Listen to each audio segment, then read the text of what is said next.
kurang manfaat. Dapat ilmu tapi tidak mendapatkan sirrul ilmi. Ilmu dapat, sirnya nggak dapat. Duren dapat tapi adem. Mau nggak kita? Ini duren wanginya mantap banget. Ayo kita. Assalamualaikum warahmatullahi wabarakatuh.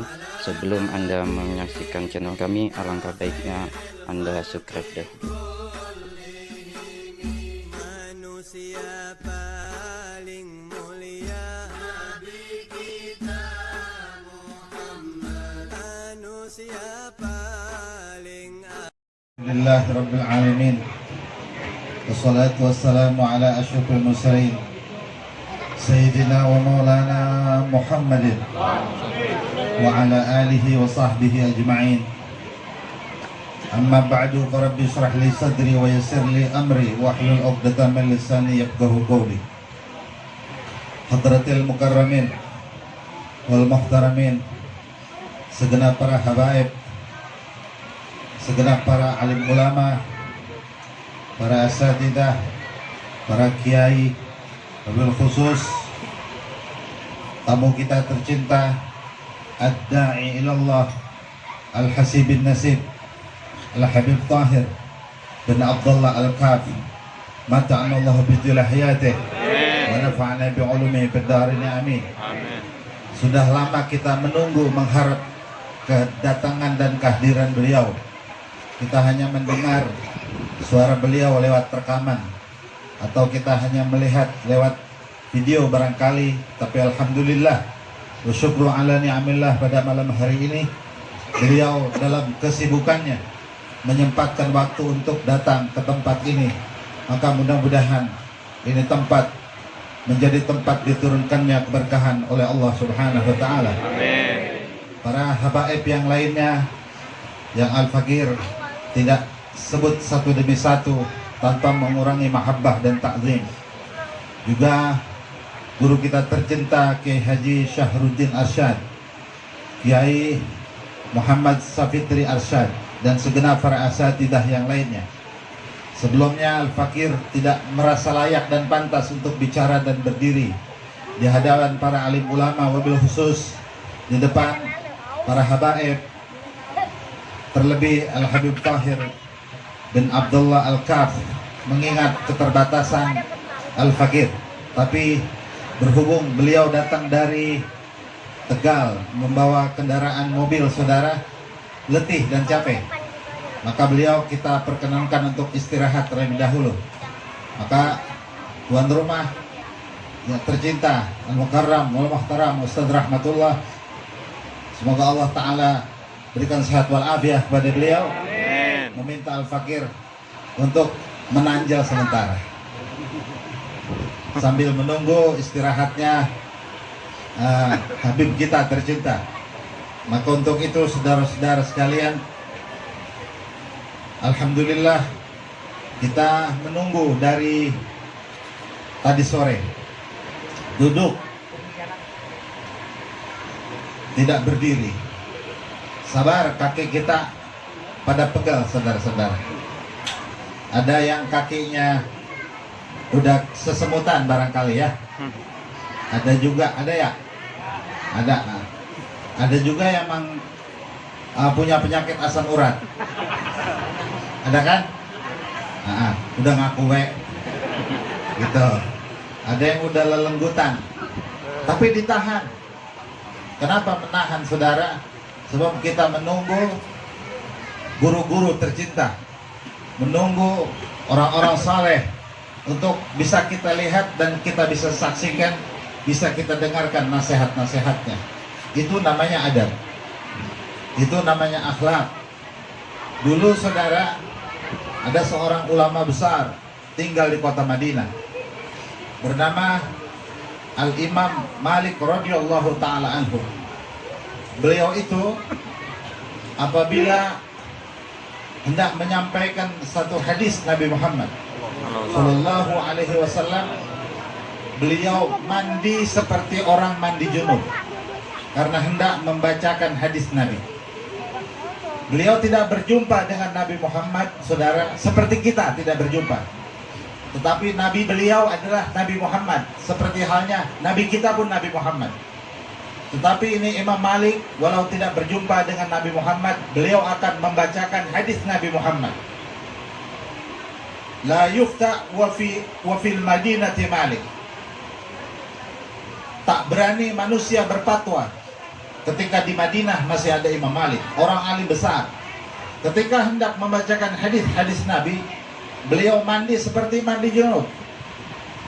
Adab namanya. Bebersih dulu, niat mandi untuk memuliakan hadis Rasulullah. Begitu saudara. Kayak kita mau datang maulid dari rumah, niat mandi untuk memuliakan maulid Rasulullah. Begitu kira-kira. Ada nggak yang mandi begitu? Ada. Nggak ada kan? Ada. Ntar pulang ke mandi, pulang. Nah, kita dari rumah datang ke tempat maulid, saudara, kita mandi, niat mandi untuk memuliakan Nabi besar kita Muhammad. Seperti halnya Imam Malik. Setelah mandi, saudara, beliau pakai baju yang paling bagus. Yang baju begini-begini nggak dipakai nih. Nah, yang paling bagus dipakai. Kenapa, saudara? Sebab ini Imam Malik hendak membaca hadis Nabi Muhammad. Jadi menghormati hadis Nabi seperti menghormati dan memuliakan Nabi Imam Malik. Begitu beliau punya adabnya. Ketika beliau sudah memakai baju kebesarannya, beliau sengaja memakai tongkat. Tongkat sunnah Nabi Muhammad. Supaya terkesan saat beliau menyampaikan hadis Rasulullah begitu karisma, bukan karena menjaga karismanya, tetapi untuk menjaga karisma hadis Nabi Muhammad. Supaya jangan sampai ini hadis disampaikan oleh orang yang tidak berakhlak. Maka beliau berakhlak, memakai tongkat. Di samping memakai tongkat, beliau sudah punya wudhu. Mandi juga, pakai baju putih juga, punya wudhu juga, pakai tongkat juga. Setelah itu beliau memakai minyak wangi. Kenapa? Sebab ini harus menghormati hadis Nabi Muhammad. Bagaimana kalau beliau hidup di zaman Nabi Muhammad? Dengan hadis Nabi Muhammad aja begini akhlaknya. Mestinya begitulah ketika kita menghadiri maulid Rasulullah. Niscaya Allah akan berikan keberkahan berbeda kepada kita. Amin. Oke, Pak. Dari mana lu bingung? Begitu. Ini Imam Malik mampu, saudara, beli keledai buat naik di Madinah. Kata Imam Malik, anak nggak mau naik keledai. Kenapa? Anak takut keledai anak lebih tinggi dari keledai Nabi Muhammad. Anda takut onta anak lebih tinggi dari onta Nabi Muhammad. Nanti aneh suul adab dengan Nabi Muhammad. Padahal Nabi Muhammad dia udah kagak ada, tapi dia masih jaga akhlak, jaga adab. Apalagi kalau masih ada. Apalagi kita yang guru kita masih ada. Paham nggak tuh kira-kira? Ini mah guru palanya main kelopak-kelopak aja. Rokok guru diisep. Kemedan. Guru, kopi nggak diminum. Anda udah, nih, saya minum ya. Kopi guru diminum. Ya, bocah nggak punya ada. Paham tuh? Ini dipelihara sudah. Akhlak itu jaga. Sama orang tua, sama guru, jaga itu ada. Kemudian Imam Malik juga tidak pernah buang air di Madinah. Mau kencing kek, mau buang air besar kek, nggak pernah. Satu ketika muridnya tanya, guru dari mana? Pulang buang air. Di mana? Mau jauh banget pergi. Kalau dari kita nanti kan Bamulang. Ya, ini Bamulang nih. Buang air ke Bayuran. Bukan jauh juga kota batas kota Madinah. Ditanya emang apa? Wahai guru, wahai syekh, wahai Imam Malik, tidak mau buang air di Madinah. Kata Imam Malik, aku takut membuang air kencing atau air besar di satu tempat yang pernah diinjak oleh Nabi Muhammad. Aku takut mengotori tempat yang pernah disinggahi oleh Nabi Muhammad. Betapa aku tak punya akhlak dengan tempat yang pernah disinggahi Nabi Muhammad. Kalau aku buang air di Madinah, agar itu adab, dijaga, saudara, itu akhlak. Ini warisan namanya. Adab ini warisan, diwariskan dari gurunya. Wariskan dari gurunya sampai warisan daripada Sayyidina Al-Mustafa Rasulullah Muhammad sallallahu alaihi wasallam yang bersabda, "Addabani Rabbi fahsana ta'dibi." Telah mendidik aku oleh Tuhanku. Tuhanku telah mendidik aku fahsana ta'dibi. Maka aku diberikan kemampuan untuk pandai mendidik akhlak yang mulia. Saudara, saat Nabi Muhammad sallallahu alaihi wasallam masih ada, kalau Nabi bicara saudara, tak ada satu manusia pun yang mengangkat kepalanya.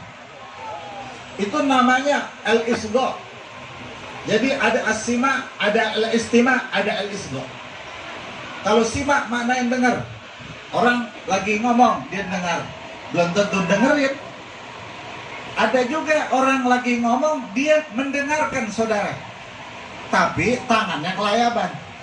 Tapi matanya jelalatan. Kupingin dengerin, tapi dia masih main WA. Apa kabar? Lagi di mana? Aku di sini nih. Tunggu ya sebentar, aku mau lihat dulu. Mau bawain berkat nggak? Tidak, pacaran berkat. Dasar bocah. Pacaran bawain berkat, orang pantas. Ini mendengarkan, tapi kagak khusyuk. Namanya saudara itu al-istima'. Yang begini kurang manfaat. Dapat ilmu tapi tidak mendapatkan sirrul ilmi.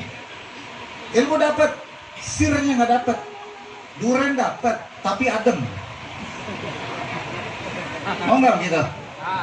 Ini duren wanginya mantap banget. Ayo kita makan. Nah, ini adem semua. Orang enak. Ini namanya ilmu dapat, tapi nggak dapat sir. Kalau ilmu dapat, tidak ada sir, itu tidak ada tenaga buat ibadah. Ilmu banyak, tahajud nggak sanggup. Ilmu banyak, baca Quran ngantuk. Ilmu banyak, sholawat berhitungan. Ngapa sih pakai 300? Apa sih 350? Lalu ngapa berhitungan amat? Ngapa sih sholat pakai 21? Emang maunya berapa? Ya 3 aja. Yaudah 3. Ngapa sih 3 jadi banyak banget? Pengennya ogah. Ini berhitung. Kenapa saudara orang berhitung dalam beramal? Sebab ilmu punya, tapi sirnya tidak punya. Apa untuk mendapatkan sir? Yang ketiga, bukan al-istima', tetapi al-isgha'. Isgha' itu saudara menyimak dengan hati dan mendengarkan khusyuk dengan telinga. Makanya diam anggotanya.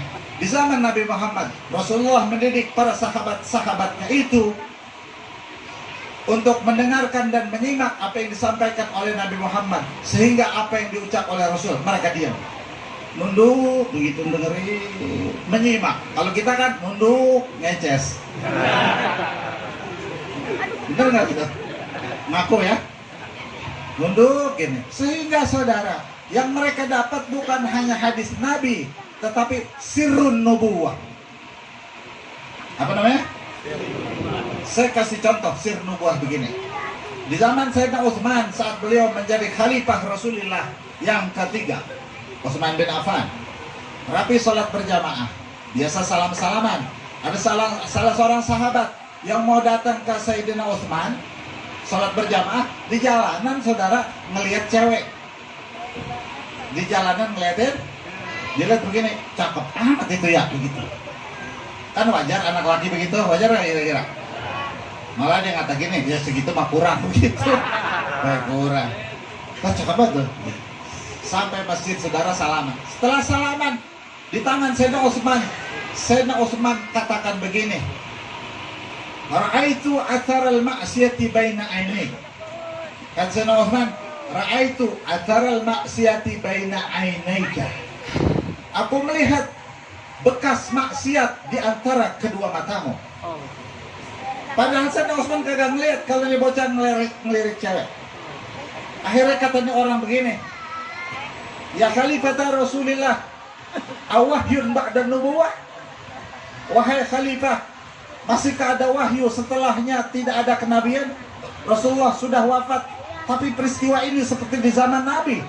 Kalau sahabat-sahabat maksiat terkontrol oleh Nabi, sahabat di mana maksiat jauh saudara, sama Rasulullah ditegur, tadi ngapa berdosa? Ngapa kerjakan ini, semua Nabi tahu. Di zaman Sayyidina Utsman kok ketahuan? Apakah ada wahyu setelahnya kenabian? Maka kemudian Sayyidina Utsman katakan, la wahya ba'da nubuwah illa sirrun min asrarin nubuwah. Tidak ada wahyu setelah kenabian, tapi yang ada adalah sir kenabian.